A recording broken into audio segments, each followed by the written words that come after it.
نستعين على أمور الدين والدنيا والصلاة والسلام على رسول الله صلى الله عليه وسلم. Nyongera kwebaza gwe munanga akyagenda maaso n'okubanga ate bw'otyo otugoberera. Mukama Katonda ow'ekitiibwa gwe tusaba abeere nga akutusasulira. Tetusobola kubanga tukusasula ge mazima, naye Allah subhanahu wa ta'ala yasasula ate nga wajja tewakalira. Iwaddembe okuwa kyaba asiimye newankubadde nga ky'oba osabye ggwe okubanga kyolulunkanira ng'olowooza kye kirimu omulamwa gy'oli. Wabula Allah subhanahu wa ta'ala a'lamu bimasalihi al-ibadi, yasinga okumanya ekikusaana ekirungi eky'omugaso gy'oli. Munnange oyinza okusaba ky'osabye n'akukyusizaamu n'akuwa ate ekisinga ku ekyo gwe ky'osabye. Kale gwe tusaba abeere nga bw'atyo akutuweera obulungi, akutusasulire ate akuwa okuganyulwa mu kuwuliriza okw'olunaku olwaleero n'ennaku endala zonna okutwaliza wamu. Eyo nga tuvuddeyo kkiriza nkukulisaayo mu kanyomero ke tubaddemu akasoose kabadde kakwatagana ku kiki ekigaana gwe nange n'abasigadde n'abo abakuli ku lusegere okuba nti batambuza amateeka ga Allah bwe kijja nga kirimu ebyenfuna. Zaka mwagala mugibale mu busiraamu, waginoonya oyagala ogibale, bwe kituuka nga gwe babala abaffe banaagibala nga bweteekeddwa okubalibwa. Gwena olaba nnyo abalala oyagala batambulire ku mateeka g'obusiraamu, bwe kinajja nga gwe ku sayidi eyo gwe olina ogatambulirako naawe bonaabeera. Ate kyatteeka ge mazima kitegeeza nti tuteekeddwa kubanga tuli bagonvu bugonvu, tutegeeza kugonda bugonzi mateeka ga Allah subhanahu wa ta'ala. Tuleme kwebika bukaaya, tuleme kwambala shariya makanzu na kukuza birivu, kubeera nga tutambula butambuzi nga tulaga ekifaananyi kirungi eky'obusiraamu naye ate nga ku bukaafiiri kwe tutudde. Tuleme kufaanagana na bigambo by'omu ku basajja bashuara poet ayitibwa Faraz Duqi, yagamba nti safartu ila duwali al-arabiyya la ila duwali al-urubba fawajadtu al-muslimina walam ajidu al-islama wa safartu ila duwali al-arabiyya au ila jazirati al-arabiyya fawajadtu al-muslimina walam ajidu al-islama wala qaddara Allah.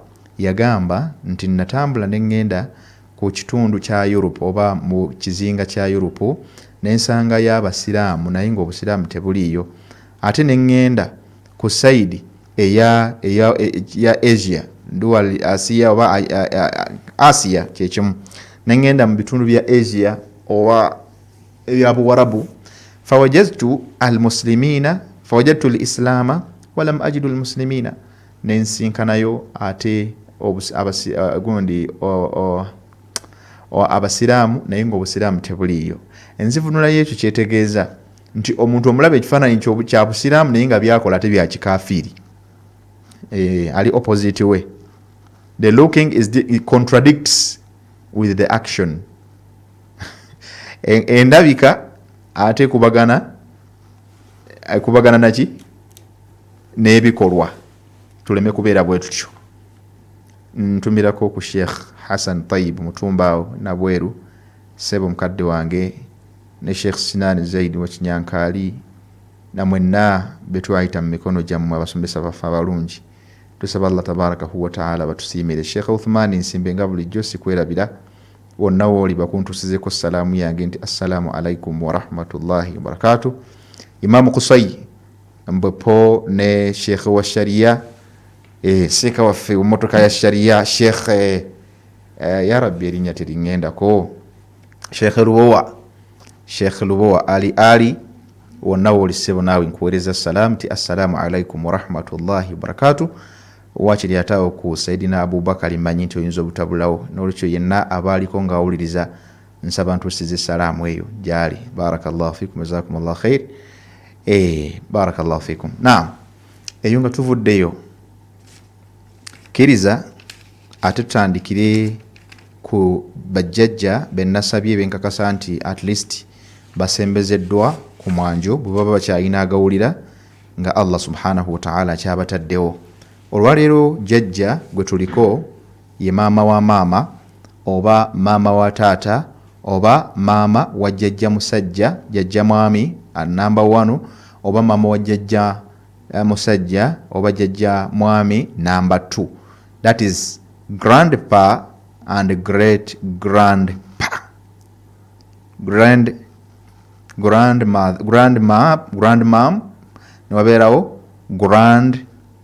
the mother to the grandpa that's grandfather, and then the mother to the great grandpa.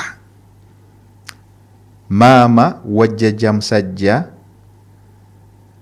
jjajja musajja asooka azaala taata, then maama wa jjajja musajja owookubiri, awo bajjajja babiri, then oleete maama wa taata akuzaala waba waali, then oleete maama wa maama ye jjajja mukyala ku sayidi ya maama, be bajjajja bana.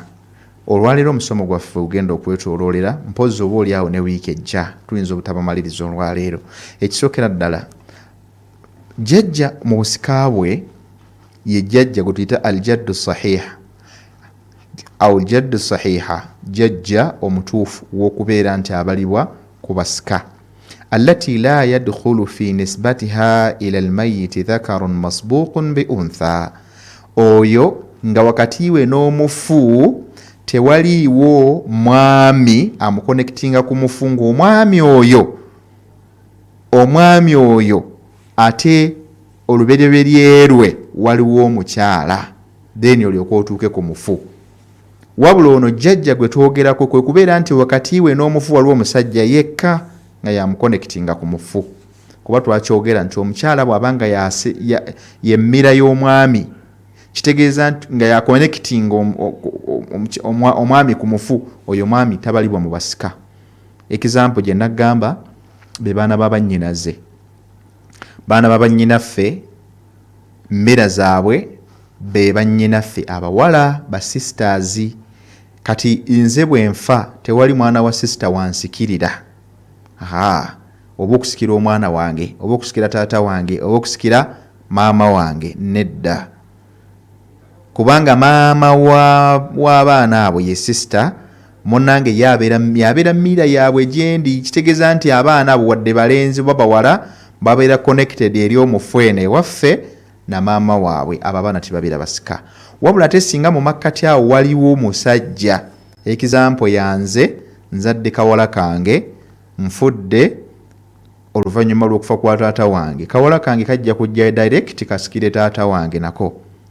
Oba nze nfudde befo nga taata wange tannafa, kawala kange ne kasangibwa nga weekali, kajja kuleetebwa biawunillah bwe kanabanga keekaliwo, kajja kuba kakauntingibwa nga kali kubamu ku bateekeddwa okusikira. Kubanga ani akakonektinga ku mufu? Nze taata waako, nze nkakonektinga ku mufu. Awo ne ngamba nti mu mbeera efaanako bwetyo kye mbadde nkunnyonnyola wano, yekireetesa jjajja bali abajja direct, kubanga abakonektinga ku mufu basajja. Yes. Wahiya ummul ummu, nagambe yasookera ddala ye maama wa maama, ye jjajja mukyala azaala maama. Wa in alat bimahdhi al inath, n'okudda waggulu. Kitegeeza okudda waggulu kye kubeera nti maama azaala maama bw'asangibwa nga yafa, naye ate nga azaala maama oyo azaala maama, kitegeeza azaala jjajja mukyala oyo azaala maama ng'asangiddwa waali, ye jjajja owookubiri azaala jjajja mukyala asooka ku sayidi ya maama. Mu layini ya maama we tugamba singa asangibwa nga gyali asembezebwa, ne baba wakusatu nga yaliyo ajja, ne baba wakuna great grandma bwekiba nga kisangiddwa nga bwe kityo ajja. Maama wa maama wa maama, maama wa maama wa maama, abo bonna babeera bajjajja nga bw'oyinza okugenda nga obibala. Wa ummul ab, olwo ne tulyoka tuzzaako maama wa taata. Wa in alat bimahdhi al inath, n'okudda waggulu nga tutambulidde mu layini y'abakyala. Kitegeeza maama wa maama ayinza okuba nga waali, bw'aba taliiwo then azaala maama wa taata ayinza okuba nga waali, bw'aba taliiwo then azaala maama wa taata oyo, bw'aba taliiwo then azaala maama wa taata, ye jjajjaawo owookubiri, n'owookuna bw'aba nga gyali. Aye nno nabagambye last week nti omulembe gwaffe guno bye twogera mulabanga ebiri ewala, naye ate biri kumpi nnyo. Good enough tubisomye bukyali, kuba ate mulembe gwaffe guno tuwasa tukyali abasinga obungi. Abaana bawasiza ku myaka 15 already 17, obasiza obafumbirirwa.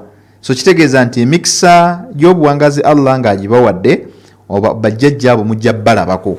Abamu batabalaba muyinza obbalaba. ojja kusanga bajjajja basatu bana webali mu family.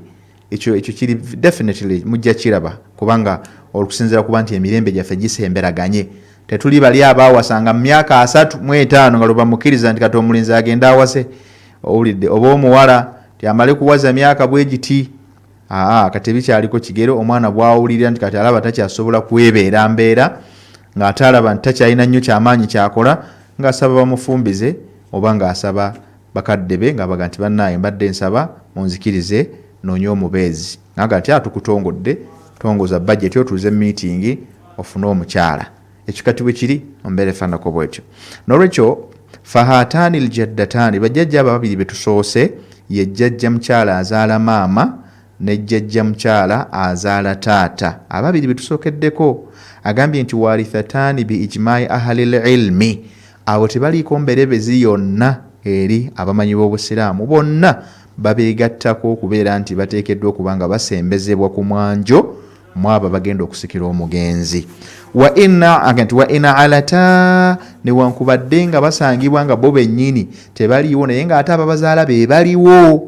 Wakanata fil qurbi sawa, ate nga abaliwo era bali mu kigero kyekimu.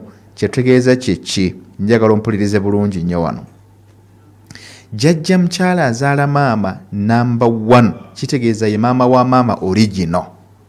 Bw'asangibwa nga waali ne ku saidi ya taata jjajja mukyala azaala taata jjajja asooka original. Ekitegeeza nti naye bw'asangibwa nga waali abo bombiriri bali mu ddaala lyerimu.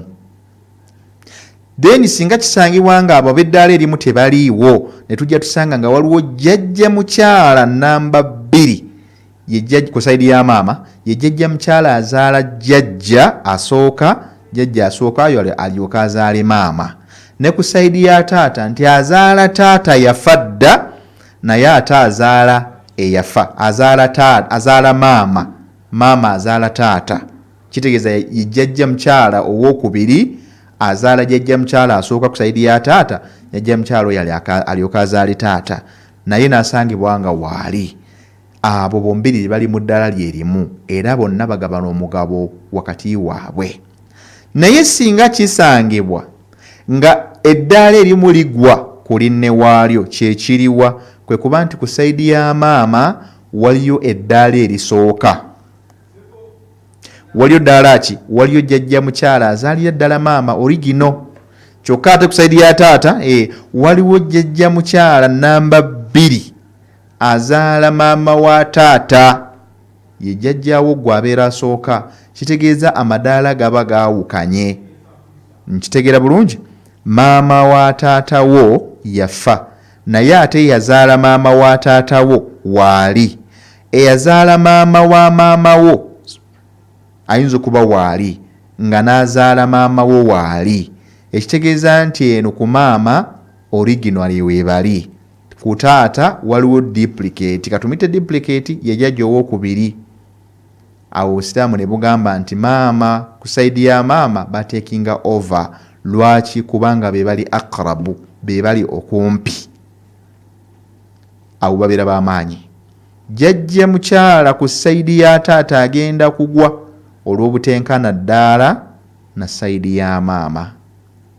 Wabula if it is the opposite of that, bwe kijja nga ate kiri kyennyume kyekyo kyekiriwa kwe kuba nti ku saidi ya taata wasangiddwawo jjajja mukyala asooka yazaala taata, ate ku saidi ya maama ne wasangibwawo jjajja mukyala namba 2. Kitegeeza nti azaala maama yafa naye azaala maama wa maama nga yaaliwo, ate awo tagenda kugwa.